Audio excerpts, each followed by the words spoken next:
Okay, John's giving me the signal to start. I'm just like the Easter Bunny. He winds me up and I start to emote. Glad to have you out there today at 2 o'clock in the afternoon here on Monday. And we're glad to have you, and we're also glad to have Facebook. And that's WFOV over there on University Drive, 92.1. And let's see who else we have in here. We have so many different cameras. Whoever's online, and we'll be seeing some of you later on.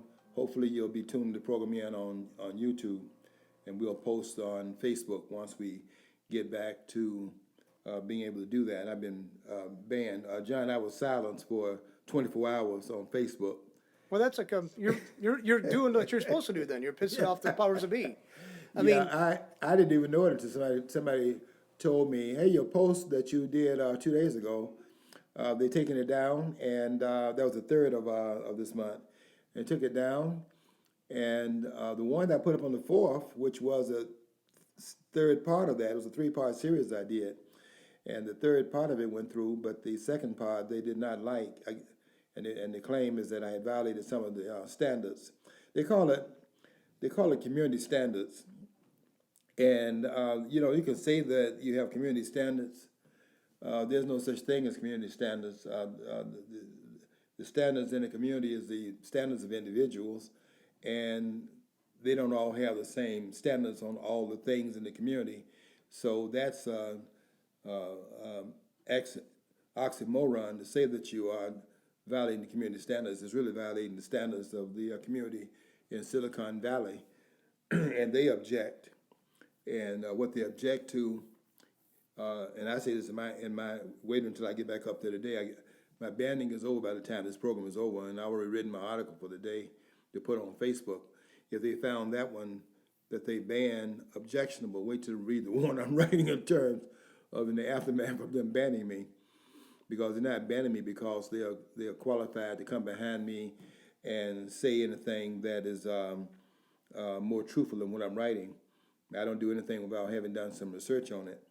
And I'm going to make some points in this article coming up today, the one I'll be posting after this program when I get back to my computer.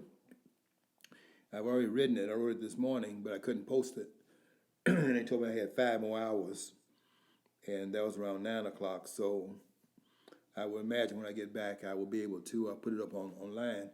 But I can tell them ahead of time that if you didn't like the one I did on the 3rd of this month, you won't like the one I just did this morning, because I'm doing more of that, and I'm showing you and all of those who contend otherwise, including all of these so-called medical doctors, that they don't know what they're talking about. boy, I'd like to add too, when the lineup of stuff, you can see where we're at on Comcast Channel 17, public access, Southeast Michigan, Tuesday nights from 8:30 to 9:30. Your show's in rotation with other shows from All Points TV too. So I forgot to add that when you're talking. So, Oh, okay. But I want to give so people can see you in all kinds of places, even if Facebook does its best to try to remove you. All right. You're not succeeding. You don't get away with that.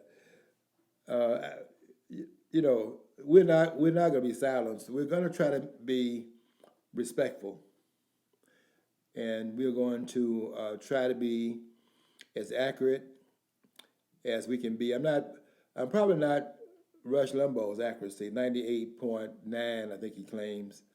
We're not going to claim we are that accurate. I think we're up there somewhere, though. We're in the 90s. I'm not going to claim 98.9 or 99.9999. That's Herman Cain. But we are up there, close to it. And I just want them to know that we're not writing just shooting from the hip. We are doing some research before we get out there in public limelight. We have too much respect for the studio and for the representation we're trying to be in front of. And we're not just out here just saying anything that comes to mind. We've done some homework before doing the posting. And I really think, given the amount of research that I've done on the what they call the coronavirus, I really, quite frankly, think I should go and get another degree, because I've done so much research in that since they have had this coming out, that I feel that I'm what do you call that when they have I'm the lineal champion of the coronavirus, and the lineal champion means that you are the champion, but not in name, because you don't have that particular title. So with the titles that I have, I'm claiming this other title that I don't have, and that's a lineal title. The lineal title, the heavyweight champion of the coronavirus nonsense that they are emoting and what they're talking about.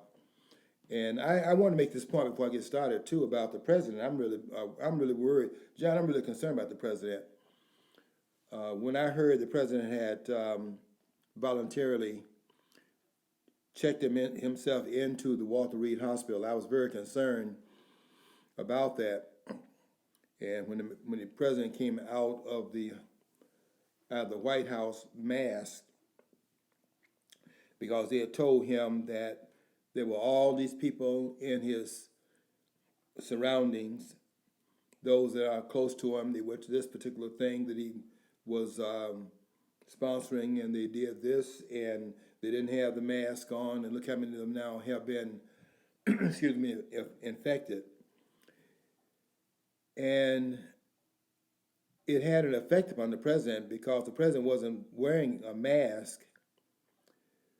But when he came out of the White House on his way to Walter Reed Hospital to get on the helicopter out there on the grounds of the White House, the president had, he was about, if it hadn't been for his hair and hadn't been for his weight, he would look like Joe Biden, the same kind of mask that Joe Biden is wearing.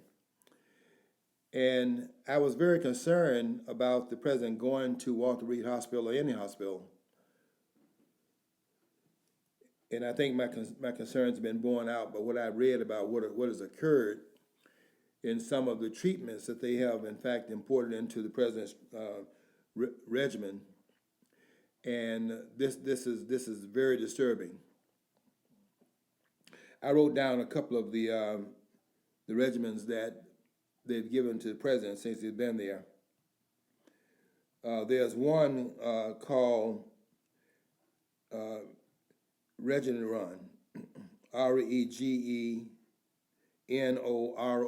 It's an antibody.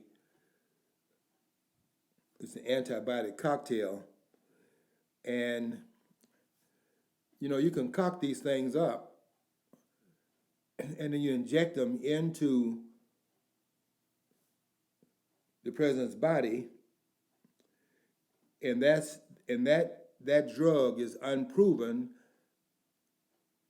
and it has a level of toxicity that is noted, and it hasn't gone through the trials and to get to the level of approval. That's one drug, and that's bad enough. And then there's another drug they gave to the president, and this one is Remdesivir.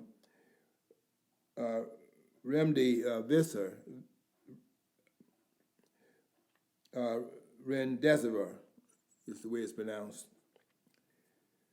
And that's an antiviral. One's an antibody cocktail. The other one is an antiviral. I don't know who these doctors are.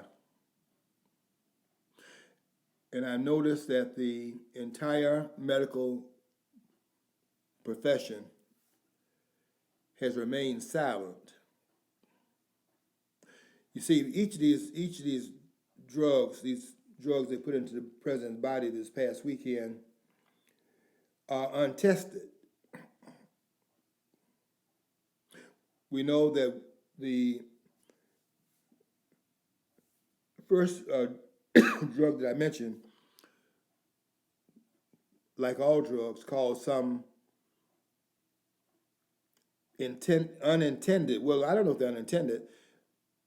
We know, if you know the effect of the drug, then the effect is intended, because you know what the effect is. When they advertise those drugs on television, and 85% of the advertising on television is those drugs, because the pharmaceutical pretty much control the airways. They banned cigarettes. They banned cigarettes. They banned, used to have people drinking Milwaukee beer, blast beer on television. They banned that. You can't drink beer on television now in the commercial. So they banned that. But they're not going to touch the drug company.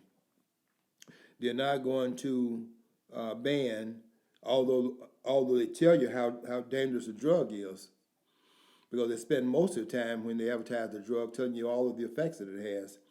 And that's the way they get from behind the 8 ball in case there is some claim being made later on that the drug has caused all these incidences, the agony of defeat in the medical field, and they tell you all the things it's going to cause to lessen their liability, although it doesn't take away all the liability, as you can see by the fact that people are suing one after the other about some of the things they're doing. There are a lot of class action suits going on out there, but they're making so much money in terms of everybody's now demanding these drugs, so they think drugs will fix their problem, that they're willing to forego the suits because they're making so much money above that they can pay off the liability, and not everybody that has a liability will make the claim against it, and they get a benefit that way. But the president, I was very, when I heard he was going to the hospital, and it didn't make any difference to me that you have these high-sounding names as the Walter Reed Hospital, and that's supposed to be impressive. There are no hospitals.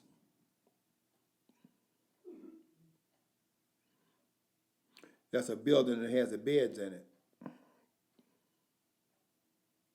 Walter Reed, it's got a kind of, people think that's such a top-notch place to go to, but it's really not.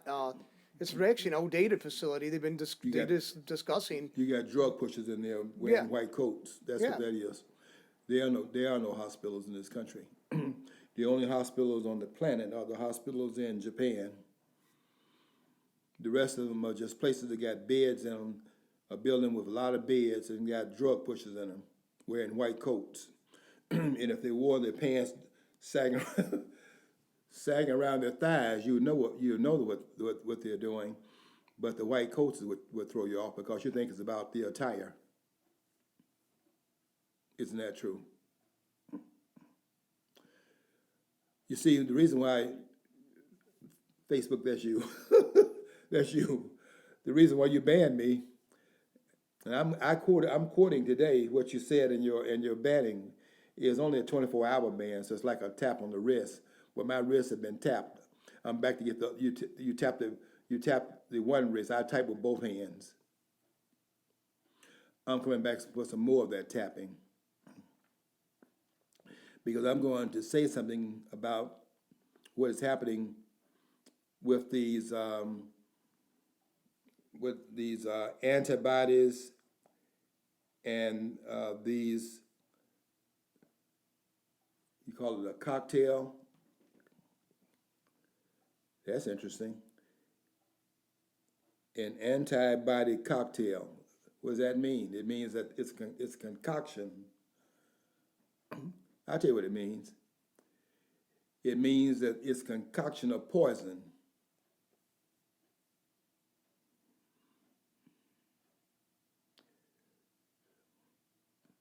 And they have injected that into the president's body, and both those drugs are untested and are in the experiment level.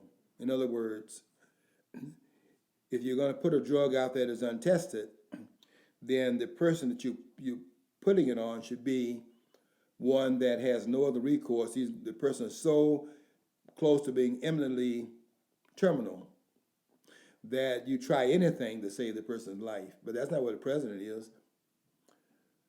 They are testing these drugs on the president of the United States. And I could not believe that the medical industry has closed its mouth and they have not said one thing about this endangerment of the President of the United States. I don't know if you remember when Ronald Reagan was shot But there was something that Ronald Reagan said that people should pay attention to. Because what Ronald Reagan said when he got to the hospital and looked at the nurse, he said, "Please tell me that you're Republicans." Because he had figured out that being there in that hospital did not mean that the danger of what had happened had been removed. The fact of the matter is that there are people inside of these hospitals too. You'd be surprised of how dark forces have embedded themselves into all of the institutions in this country, including Facebook. And I really think that's who's reading these articles and putting people off because they're not compliant with what they call community standards. Whose standards are you talking about? What community are you talking about? It's not my community. My community doesn't care what I write. And when you say community standards and you are in California, Silicon Valley, you couldn't be talking about the standards of where I'm writing it from because nobody in my community is offended by it. So the community you're talking about is the people behind the scene that's trying to guide people in a certain direction, and I'm not going for it. And Facebook, let me tell you something. You don't have 1,000 people in your network combined that can challenge anything that I write. And you're not qualified. And that's a fact. I'm going to say some things on the post today. And I'm going to challenge what's being said about this virus. Because everybody that's out there, for their own reasons, some uninformed, some miseducated, some went to school to become drug pushers, not to go and study medicine, but to study drugs that you can use as intervention when persons get sick. And the drug make them even sicker because the drugs will add additional toxins into the body, and the body's trying to fight that off. I'm going to tell you something, Facebook. You didn't like me saying this, but there's no virus in the air.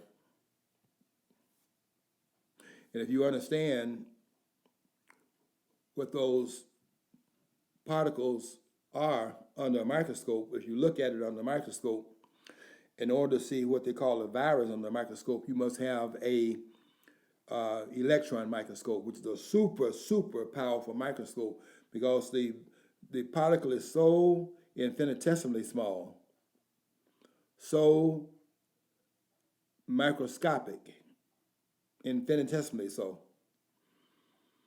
It takes a super powerful microscope to see it. You can't even see it through a regular microscope.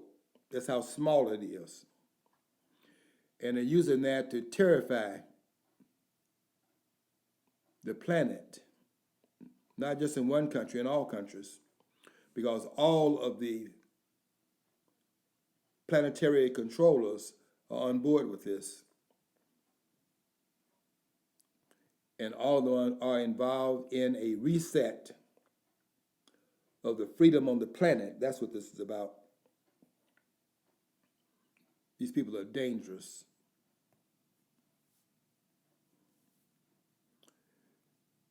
And deadly.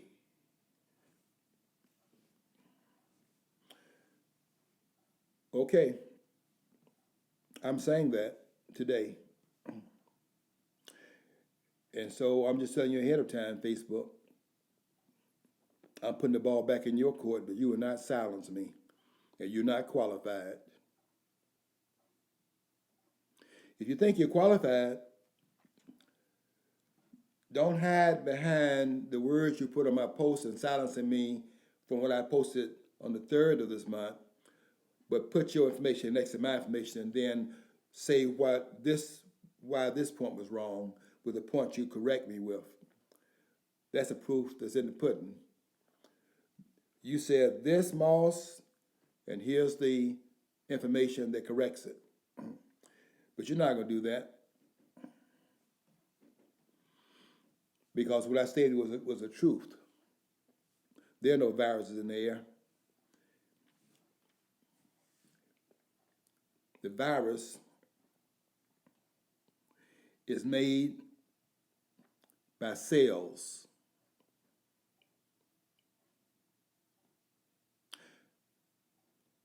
And that's what has been hidden by them hiding the research of Antoine Béchamp.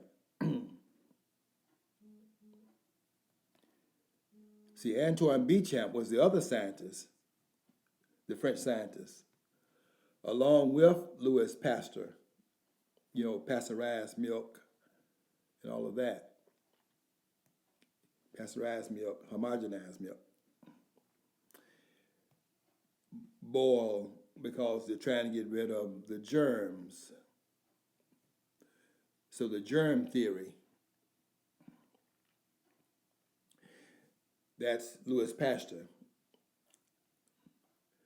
His nemesis and a person that opposed Louis Pasteur and challenged him, because he had gone behind Pasteur working the same time period and saw that Pasteur's research was flawed. And it was flawed because Pasteur thought that the germs that were bothersome were coming from the outside. That's not true at all. You wash your hands to go to the table. I don't have no problem with that. Your hands get dirty. You look at your fingernails lately. Look at your fingernails.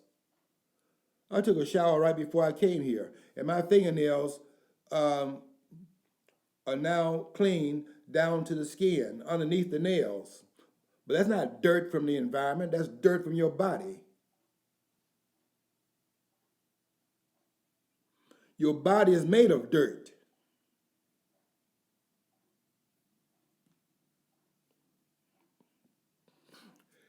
And if you look at where that dirt is under your fingernails, you'll see that dirt is not coming from the environment. That dirt is coming from inside your body. That's your body exhuming the dirt. Isn't that true? You don't have anything for me. You think you do.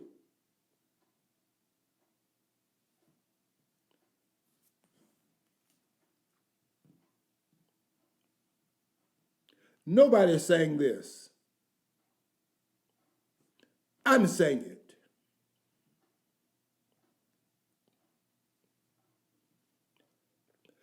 Because I read the papers, and I understand it better than they do. And that's why basically what they do, quite frankly, they know I'm out here. Oh, they know. And I'm not hiding, and they know that too. And I've called them out. They know that. And you know what they say? They don't say anything. They don't say anything in the legal field. And now I entered into a field that I'm not trained in. And I read their field also. And I've drawn some conclusions in their field from the outside by being back from it, that their writings lead to this conclusion I'm going to draw today. Because I've drawn some conclusions here. I wrote one of them down. Because I kept asking myself the question of what is going on here in terms of the real hospital. Then the hospital is not Walter Reed. That's the bed center. Got more beds there than you have in your home. You can lay in those beds all day long. The president, by the way, needs to get out of there. Pronto. I told some of my friends, I'm concerned about this.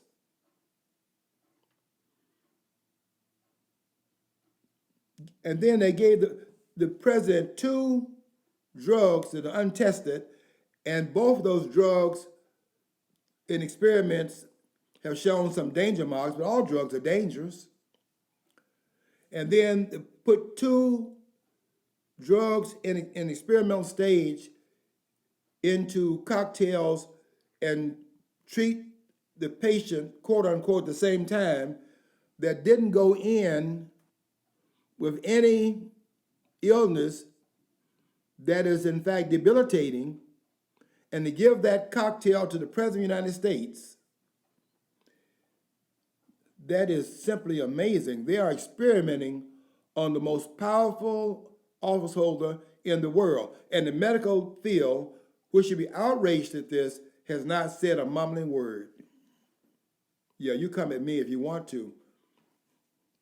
I'm going to come back at you as well, because you're not qualified. You're going to keep your mouth closed. Okay, we got to take a break.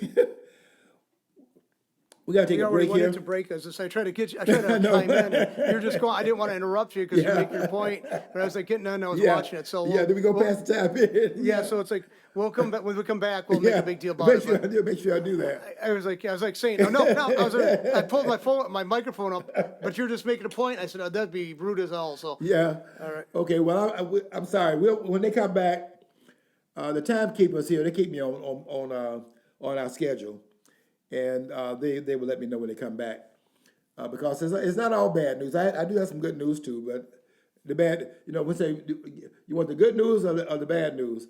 And I say, they say always say the good news. Well, the bad news comes first, then we end with the good news. Look, what they're missing, these scientists, what they're missing is that the body is a hospital. You cannot cure a sickness in the body. The body has a cure itself, and it has all of the things within it to bring about its cure. That's why when I read this right here, this remdesivir, REMDISIVIR,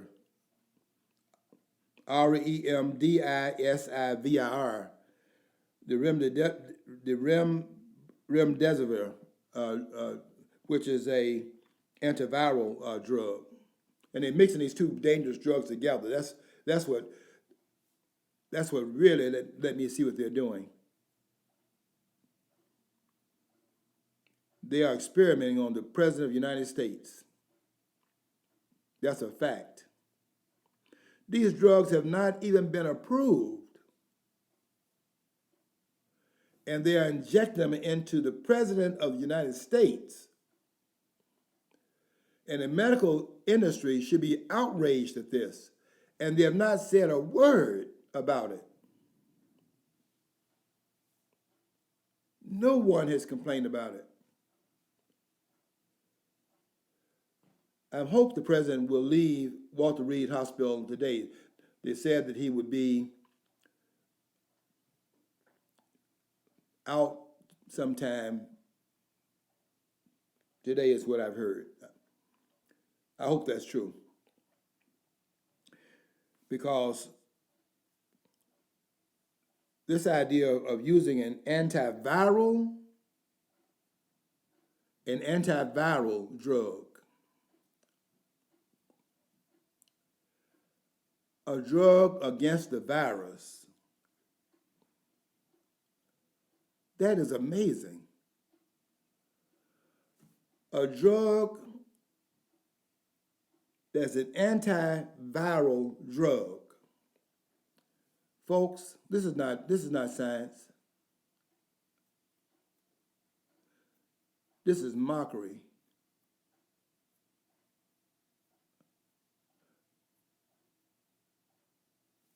When you I took a person to the doctor's office last week, and they needed a ride. Okay, now I'm going to definitely do my job. WFOV, I want to apologize for not cutting away at the right time. I should have made the announcement before you left. I'm really glad you're back, though, and I will be very cognizant of the fact that I need to pay more attention to the time. We know we take a break at 26 minutes into the program, and I will be more mindful of that. It's not the studio's fault, though, because they were kind of doing the arm waving, and man, I was too busy trying to get my point in before you left. Welcome back, though, and glad you're back. They gave the president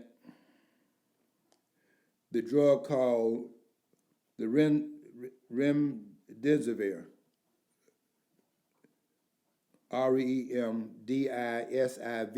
wrote it down, and I know that's an antiviral. And they gave the president antiviral. They're giving the president a drug that is against the virus. This is not science. Can't be science. I guess this is not science. You can't have science that interferes with the virus. Let me tell you why. Because the virus, I wrote this down so I wouldn't forget my point. The virus is a solvent protein construct. See, what the body has done is taken the particle that has viral potential. It's not a virus outside the body. And why is it not a virus outside the body? Because a virus needs a host. It cannot become active on its own. Why? Because nature has locked it up underneath a protein capsid, CAPSID. It cannot unlock itself. It's a non-living particle. It doesn't have any cellular makeup. Therefore, what the virus is doing is that the virus is seeking a host. Why? Because it cannot self-replicate. And everything in nature seeks its self-replication, even rocks.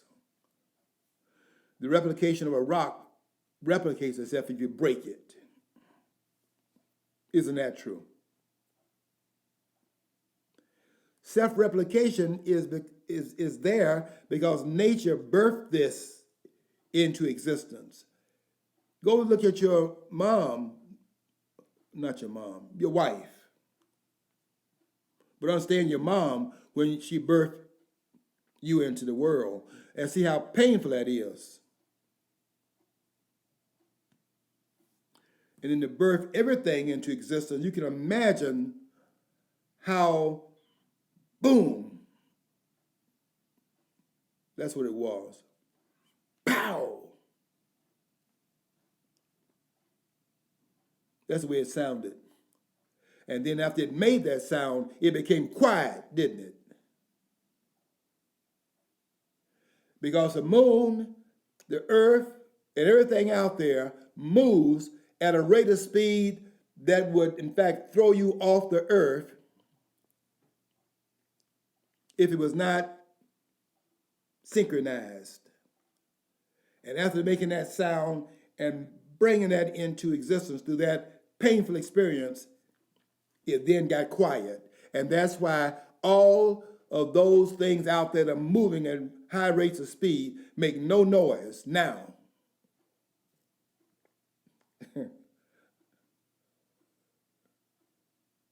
That's true. You don't hear a sound. But if you go in space, that whirling, see, the earth is moving on its axis. And it's whirling, and you don't hear anything. Because after it did that, it did this. And that's what that is about. It got quiet. But I ask you to go and see men should be in the room when their children are born. That way they can be in there to take that moment, take a picture of that moment in their mind, which glues them to the child, because they can't carry the child. The way you glue them into the experience of the child's birth is you take them in the room and let them see it. Let them see the miracle that they produced. That'll keep him home because he did that. You did that? Yeah, you did that. And you gave her something, and what she did is give you back an image of yourself.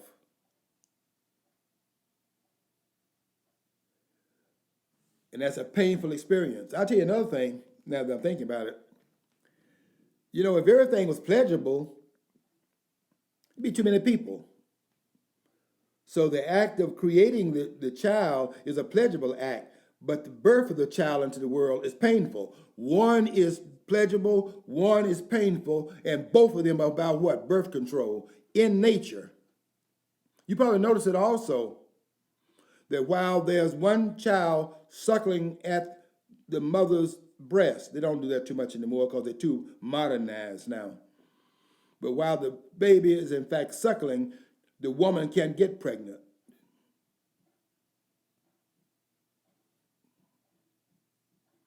Because there's science here.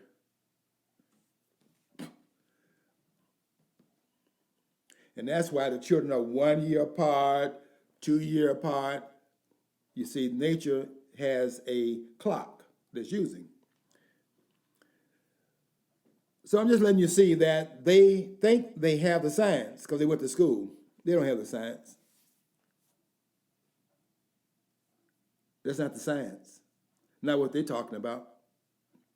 All I see them having done is that when I went back to study the history of ancient societies, I noticed that they all had juju type, doctors. The man that Ayn Rand calls the man of superstition. When I was in Egypt, I saw it. You see, everybody. When I was in Egypt, everybody wanted to go around the pyramids. I was there too. I went inside the pyramids. I went inside of Khufu's pyramid, but that wasn't what I was interested in. You see, I was aware of the pyramids. I was in the land of the pyramids. I was aware of that, and I wanted to see that. But that's not why I went there. I wanted to go to see where the mysticisms were. I wanted to go see where the mystics operated from, because I wanted to see how they put this together. And I went into where they were. I went into the temples. And then in the back of the temples were what you call the Holy of Holies, where the priests were. That's where they kept the God. And in the back of the temple, there was a Nilometer, a tubular structure in the back of the temple along the Nile. And it had stairs there, and there were certain marks on the Nilometer so that they could measure how high the Nile was at a given point of the year. And by being able to measure how high it was at this mark here, that's a low mark, that means drought. Not enough water, not enough irrigation, there's going to be a famine. At this level here, there's going to be plenty. And above that level, a flood. The land's going to be flooded. And knowing that ahead of time by looking at the Nile before any of those things occurred, they can go out there and tell the people that they had, in fact, been told by this mysterious force that they were tied into, that they've been doing something wrong, and because of that, you're gonna be punished, and there's gonna be a flood. That's how they predicted that. And you can see it operating in every society. For example, when Cortez came here, went into the Aztec Empire. Now, empires, I don't want to get too far from my point, but empires, when they are created, at the centers of the empires, that's where the civilization is. If you go to the edges of it, you see primitives. That's why Columbus thought that when he met the natives on the outside, away from the centers, he thought he was dealing with primitives. He wasn't dealing with primitives. At the center, he's looking at the Aztec civilization from the edges.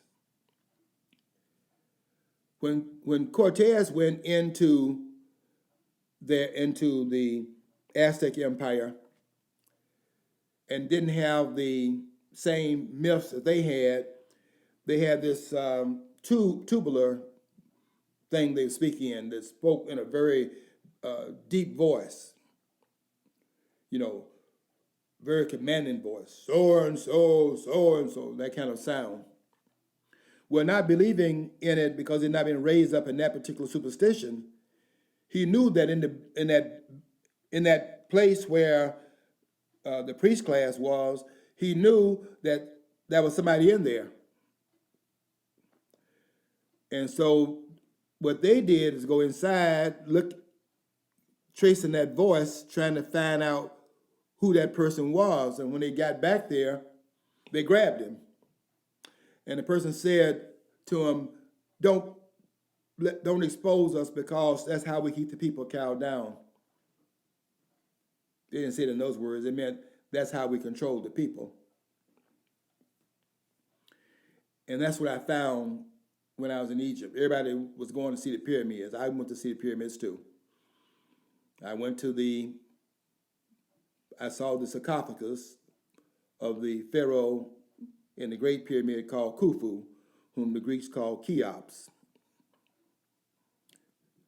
But I also knew this from the greatest Egyptologist this country has produced, who was James Breasted, who lived between 1865 to 1935. He's the greatest Egyptologist this country has produced. The greatest one in England is Sir Wallis Budge. Nobody can touch them. But James Breasted is the one here. And Breasted makes this point in his book called The Dawn of Conscience. He said that it's not because of the complexity of the information that it was kept behind the walls, away from the people. It was not the information's complexity that compelled them to do that, but it was the information's simplicity. And what does he mean by that? He means that if the people understood how simple the information was, they could not then import it to an empirical source, which is the basis of the superstition. And that's how the priest class operated in primitive times, and that's how the politicians operate. Because they're the flip side of the same coin. You see, the priest class, which is the man of superstition, and Attila, the man of force, they were the only forces, they were the only forces in society at that time, either the man of superstition and the man of force, and they were in collusion with each other to keep the people cowed down and so on. And then, and Ayn Rand is right in saying this, and then the man of production came on the scene. A man that was a producer of things that persons needed, that took away the need to go and take something from somebody else. The man of production could produce things that would produce wealth. Didn't have to go and take wealth. So now Attila is threatened because that man is a threat to Attila. He's also a threat to the man of superstition as well. And that's why they keep ganging up on him today, calling him a robber baron. The man of production is not a robber baron. He's a man of production. And they are talking about he's not paying his fair share. I would like for them to define it at some point. You see, you're not living in a scientific society. You're living in a society that, in fact, operates upon superstition. And it still operates that way. It just moved up a level. Used to be that there were demons in the air. Now they talk about virus in the air. There's absolutely, Facebook, you get this. There is no virus in the air. A virus cannot exist in the air. It's the difference between a virus and something that has viral potential. But the potential cannot be realized unless that which has viral potential has a host. And that's why the virus is manufactured. Let me tell you why it's manufactured.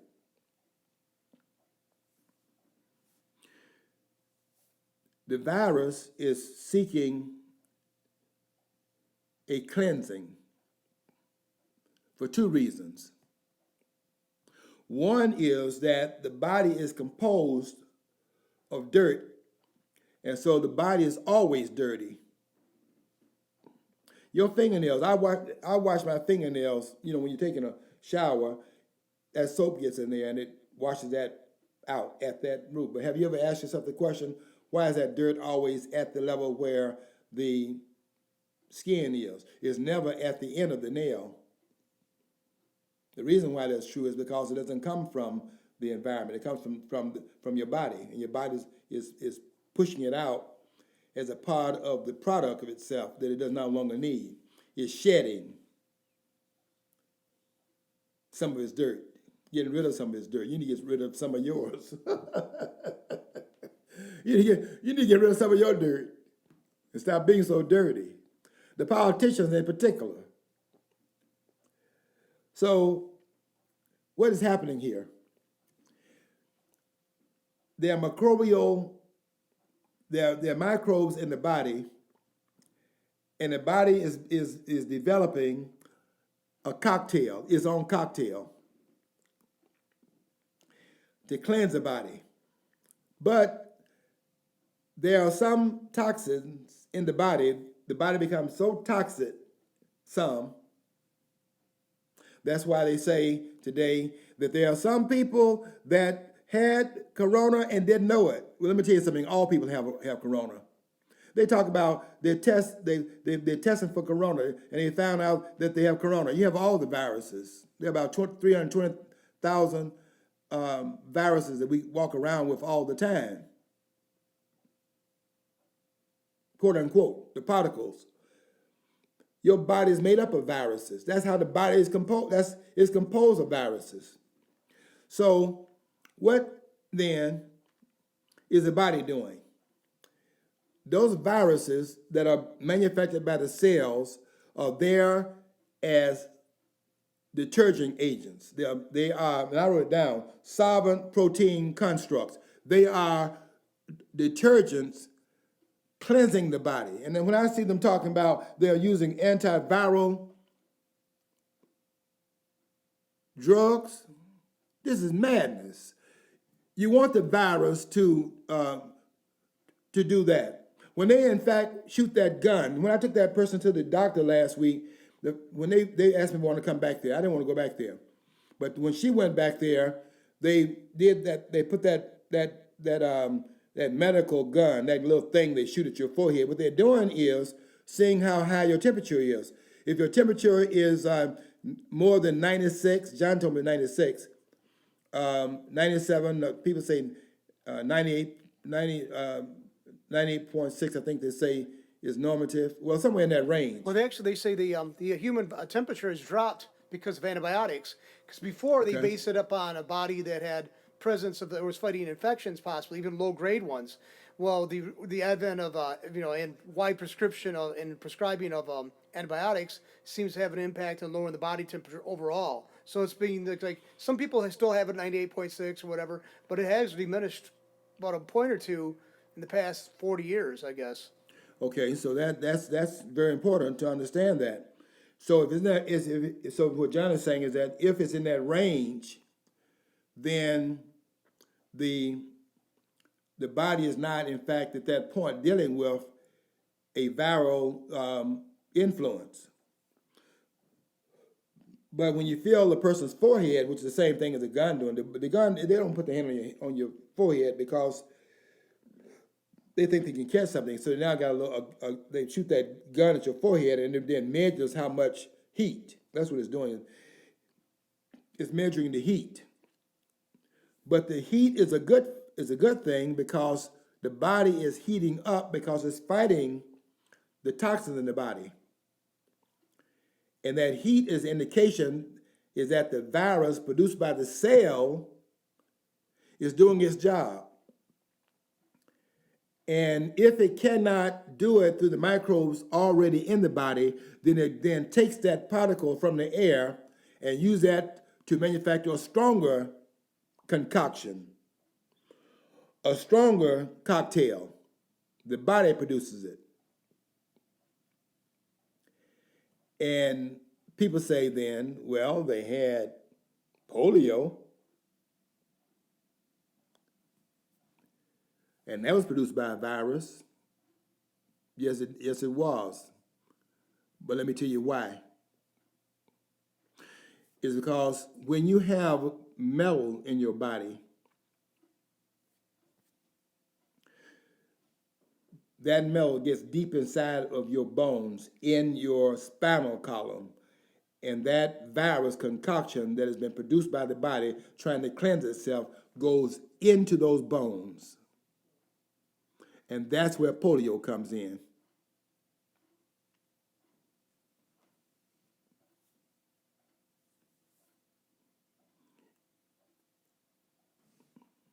The body is seeking health, is willing itself to be healthy. Healthy is what nature has determined the body to be. And you break it down over time to give the body things the body normally rejects. That's why if you ever are in a theater and a baby starts crying, start smelling, see if there's any smoke, because the baby's survival system is more natural, more, what's the word I want to use here? It's not corrupted. That's the word I want to use. It's not corrupted. So if a baby is crying and he's not wet and he's just crying, then check for smoke. Because the baby will detect the smoke long before you will,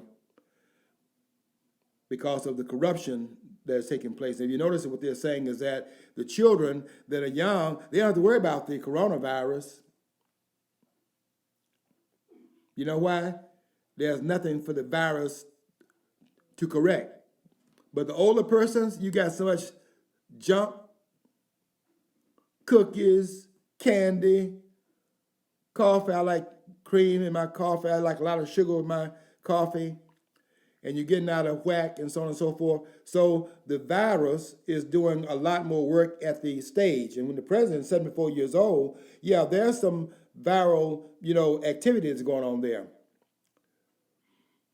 But the president went to the hospital where the quacks are.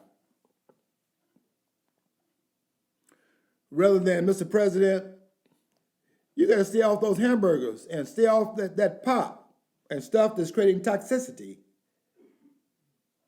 Your body is acidic. The body is trying to get rid of the acid. That's why you have the temperature, Mr. President.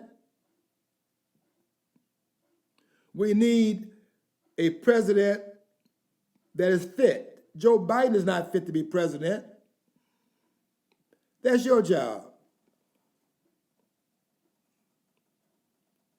The people need you. I know it's not going to like this. There's no one's here. This country needs this president. He's the man of the hour on the planet because he's not one of them. And that's why they have all conspired.